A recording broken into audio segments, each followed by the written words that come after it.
ஒரு காற்றாலைக்காக குறைந்தது 7 ஏக்கர் காணி தேவைப்படுகிறது. 2500 5000 பேக்கெட் சீமந்தை கொட்டித்தான் அதற்குரிய அடித்தளத்தை இட இருக்கிறார்கள்.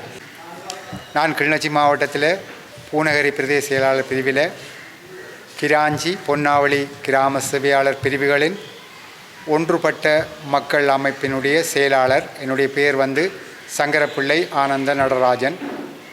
இன்றைய தினம் நாங்கள் இங்கே வருகை தந்திருக்கிறது எங்களுடைய பிரதேசத்திலே சமகாலத்திலே தேசிய வேலை திட்டம் என்ற வகையிலே காற்றாலை திட்டம், கனிய மணல் அகழ்வு திட்டம் மற்றும் சுண்ணக்கல் அகழ்வு திட்டம் போன்ற திட்டங்கள் அபிவிருத்தி என்ற பெயரிலே எங்களுடைய பிரதேசங்களிலே நடைமுறைப்படுத்துவதற்கு உத்தேசிக்கப்பட்டிருக்கிறது. எங்களுடைய கிராமங்கள், மீள்குடியமர்வு பிரதேசங்கள், இந்த பிரதேசத்திலே இருக்கின்ற மக்கள் ஏற்கனவே இடம்பெயர்ந்து பல்வேறுபட்ட பிரச்சனைகளுக்கு மத்தியிலே மீள குடியமர்ந்து தங்களுடைய இயல்பு வாழ்க்கையை நோக்கி சென்று கொண்டிருக்கிறார்கள். அபிவிருத்தியின் பேரிலே ஏற்கனவே கல்வி, சுகாதாரம், போக்குவரத்து போன்ற இன்னொரு பிரச்சனைகளை அவர்கள் முகம் கொடுத்து கொண்டு தான் வாழ்ந்து கொண்டிருக்கிறார்கள். அந்த நேரத்தில் இந்த காற்றாலை திட்டத்துக்காக நில சுவீகரிப்புகள் அதற்காக உத்தேசிக்கப்பட்டிருக்கிறது. இதற்காக மீள்சக்தி அமைச்சுடையவர்கள் இங்கே வருகை தந்து இந்த இடங்களை பார்வையிட்டிருக்கிறார்கள். அதே போல் கனிய மணல் அகழ்வுக்காக சுரங்க ஆய்வு பணியகத்தினுடைய அனுமதியின் பேரிலே இங்கே ஆய்வுகள் மேற்கொள்ளப்பட்டிருக்கிறது. அதே போல் சுண்ணக்கல் அகழ்வுக்காக சீமந்து நிறுவனம் ஒன்று அங்கே பொன்னாவளி கிராம சேவையாளர் பிரிவிலே நிலை கொண்டிருக்கிறது. இதெல்லாம் எங்களுடைய இயல்பு வாழ்க்கைக்கு அச்சுறுத்தலாக அமைகிறது.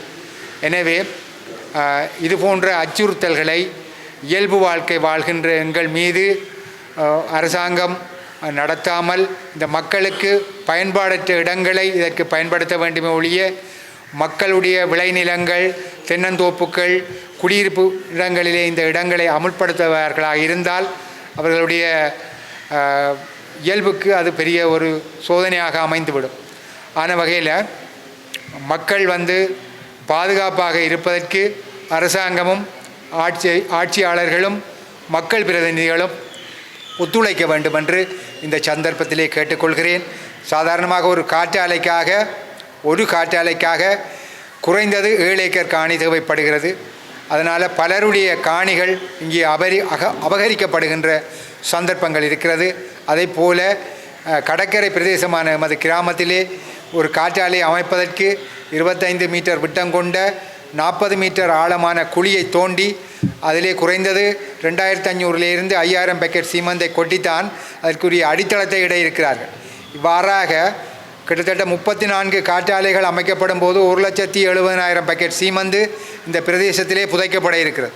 இதெல்லாம் அங்கே இருக்கின்ற அந்த நன்னீர் நிலைகள், குடிதண்ணீர் போன்றவற்றை பெரிய அளவிலே மாசடைய செய்ய இருக்கிறது. இதனால் அங்கே இருக்கிற மக்களின் வாழ்வாதாரம், அவர்கள் அங்கே தொடர்ந்து வாழ்வதற்கான ஏது நிலைகள் அச்சுறுத்தப்படுவதாகவே அங்குள்ள மக்கள் பயப்படுகிறார்கள். இதற்காக ஏற்கனவே நாங்கள் ஆர்ப்பாட்டங்களை செய்து ஜனாதிபதிக்கு பல 100 கையொப்பங்களுடன் கடிதங்களை அனுப்பியிருந்தோம். இருந்த போதிலும் இன்று வரை எமக்கு உரிய பதில் கிடைக்கவில்லை என்பது ஏமாற்றமாக இருக்கிறது. முன்பு ஒரு காலங்களிலெல்லாம் ஆட்சியாளர்கள், அதிகாரிகளுக்கு நாங்கள் ஒரு கடிதத்தை அனுப்பினால் அந்த கடிதம் கிடைக்க பெற்றதென்றாவது உடனே எங்களுக்கு ஒரு பதில் ஒன்று கிடைக்கும்.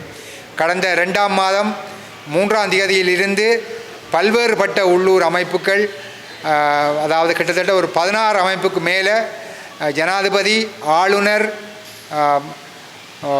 அரசாங்க அதிபர், பிரதேச செயலாளர், அதே மாதிரி பிரதேச செயலகத்தினுடைய தவிசாளர், அதே போல் அரசியல் கட்சி பிரதிநிதிகள், உள்ளூரில் உள்ள தமிழ் தேசியம் பேசுகின்ற சகல அரசியல் கட்சி பிரதிநிதிகளுக்கும் இதுவரைக்கும் நாங்கள் மட்டுமல்ல, உள்ளூரில் உள்ள 15-16 அமைப்புகள், கிராம முன்னேற்ற சங்கங்கள், மாதர் சங்கங்கள், விளையாட்டுக் கழகங்கள், கோவில் நிர்வாகங்கள் என்று கடிதங்கள் அனுப்பியிருக்கிறோம்.